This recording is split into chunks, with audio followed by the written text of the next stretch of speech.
орозо биздеги кандай ибадат? Алхамдулилла, Алла Таалага чексиз шүгүрлөр болсун. Кудайым буйрса жакшы үмүт менен Алла Таалам баарыбызды амандыкта, иманда, ден соолукта Рамазан айга жеткире көрсүн. Мына Рамазан ай кимдин тагдырында бар, кимдин тагдырында жок. Буну жараткан Алла өзү билет. Иншалла, Кудай кааласа баарыбыздын тагдырыбызга Алла Таалам буйрган болсун. Бул касиеттүү Рамазан ай. Мынакей бунун орозосун Алла Таала фарыз кылган.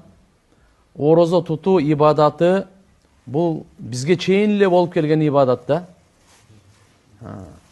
Мухаммад пайгамбардын үммөтүнөн эле башталган эмес орозо тутуу. Орозо туткандардын албетте анын жол жоболору, эрежелери башкача болгон. Бирок орозо туткан бизге чейин эле, мурда эле болгон бул. Себеп Кур'анда буну каяктан билдик?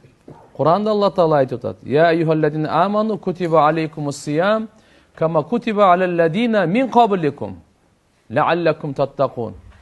Эй имандуулар, силерге Рамазан айда мынакей орозо тутуу фарыз кылынды. Силерде мурдагыларга фарыз кылынгандай эле. Силерге эле эмес, силерде мурдагыларга да фарыз кылынган. Мухаммад пайгамбардын да мурда да канча пайгамбар келсе, үммөттөрүндө орозо тутуу болгон. Бирок исламда башында орозо тутуу кичине оор болчу. Ал оор болчу, жөнөкөй эмес эле ал. Ал түндөсү, эгерде бир уктап тура турган болсо, кайра тамак жемей жок эле. Уктаганга чейин жесең жеп ал. Уктагандан кийин, тургандан кийин биз саарлык жеп атпайбызбы? Андай жок болчу. Андай жок эле ал. Түндөсү дагы жубайына кошулганга уруксат эмес эле. Түндөсү дагы.